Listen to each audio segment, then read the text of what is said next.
Hello my loves, welcome back.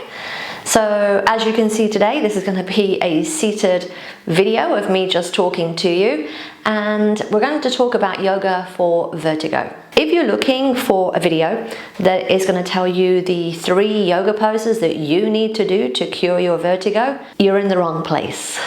Or the right one, because let's face it, those don't work. And if you have vertigo, you know this. Because vertigo has many different causes, but it's something that I've had on and off for many years. If yoga cured vertigo, I would not have vertigo. And right now, my vertigo is pretty bad. So from here, draw your knees in, roll to one side, and bring yourself up and over onto your hands and your knees. Wow. I guess I still have vertigo.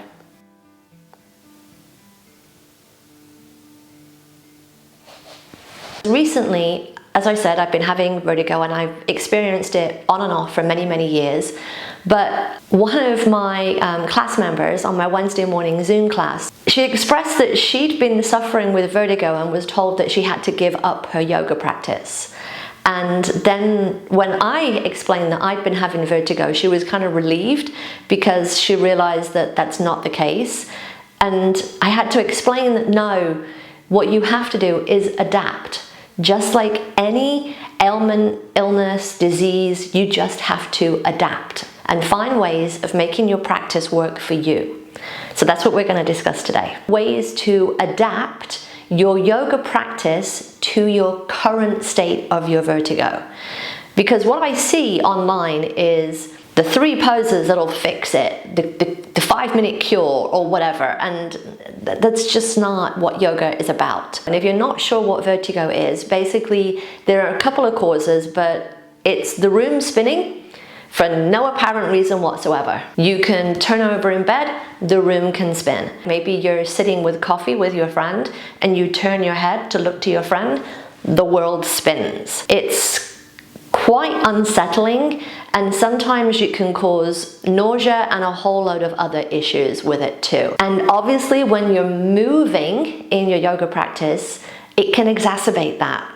So that's why I want to discuss why you need to adapt your practice when you have vertigo. And frankly, something you should be doing anyway. So the first thing I want to mention is that when you have vertigo or any ailment, disease, injury, whatever it is, that's your body telling you to rest. That something you are doing, whether it's conscious or subconsciously, that you need to take a step back, that you need to not continue with the pattern of behavior that you're currently doing, and you need to change something. Get checked out with a doctor, obviously. For me, it's the crystals of my inner ear, they get dislodged. So for me, when I turn my head quickly to the right, that's typically when I feel the room start to spin. To the left, not as much. Is your vertigo your body's way of saying, stop what you're doing, slow down, take a break? This definitely seems to be what mine is saying right now, and I'm going to listen to it. So what yoga poses should you do when you have vertigo, and which ones should you avoid? There is no magic cure-all. There just isn't. Because if there was, I would have found it by now. What I am going to suggest, again, is that you, 1, be mindful. This is your time to change your practice, not do your crazy vinyasa flows, but to ground yourself. It's your time to do the work inwards. I cannot stress enough that you need to be slow and you need to be mindful.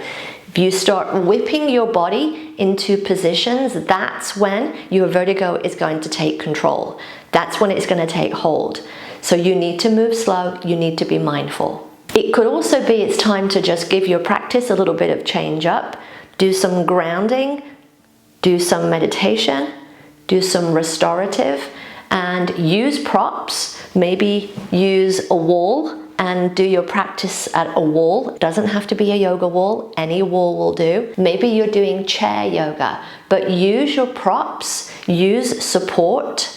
Maybe just take Shavasana, maybe just ground. Maybe you're just sitting in meditation and that is your practice. It's a time to ground and still and figure out what it is in your life that may be causing this spiraling out of control. It could be the same as me, some inner ear stuff, and when you get a little bit run down, that aggravates the inner ear, and then your vertigo starts up again. So because I want to give you some real world in practice examples, here's what I find aggravates my vertigo. The first one is if I am on my back and I have to turn my head to the right. So just doing that makes the room spin. It settles eventually, but instead, keep your head in line with your spine and just let everything else move without your head moving.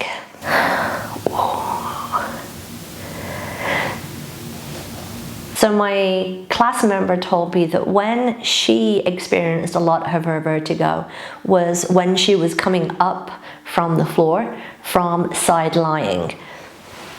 So you have to be mindful to come onto your side, and rather than push away from the floor and quickly let everything resettle, instead, mindfully and slowly pull the navel to the spine, tuck in, and slowly and gently let yourself come back up. Move slow, move mindful. That's what yoga's about. One other thing that has caused some vertigo for me is cat and cow. Strange little position, but it does. As you inhale, navel descends, and as you exhale, round. And again, if I do this too fast, when my vertigo is flaring, that will cause the room to spin. What I sometimes do now is take a smaller motion and just keep my head in place.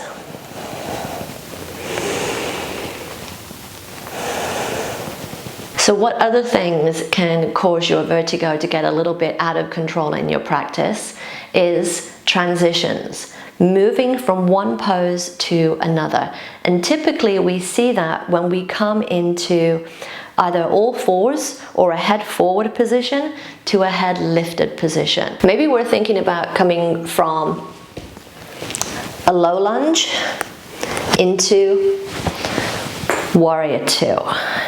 Something that is causing an upward motion could aggravate your vertigo. Instead of coming all the way up, plant your feet mindfully and slowly, hands to the thigh, rise, stabilize, and then rotate, and then let the arms come out. You're no longer flinging the arms. You're having to really think about setting up the structure of the pose, which we should be doing anyway. It's my belief that vertigo is trying to tell you that your life right now is out of your control, that you need to resettle back down and find a way to adapt your practice, change your practice even, and find a way to reground and recenter yourself. So what am I doing to help my vertigo? I'm doing all the things that I've mentioned here, but more importantly, I'm taking a step back. I'm taking a step back and realizing that this normal life that I thought I wanted to come back to after the pandemic, I'm not actually sure that I do. I'm taking a week off and I'm going to reevaluate.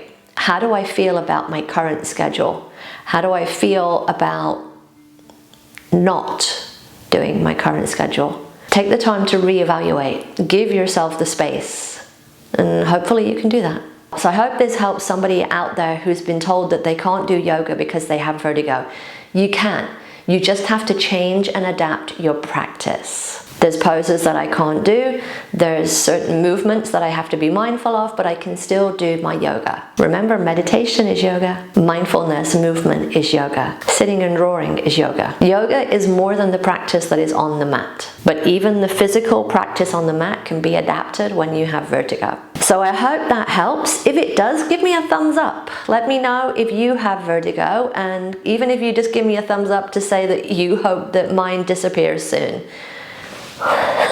And remember, my loves, that karma is only a bitch if you are. So be nice, be kind, and be the change that you want to see in the world.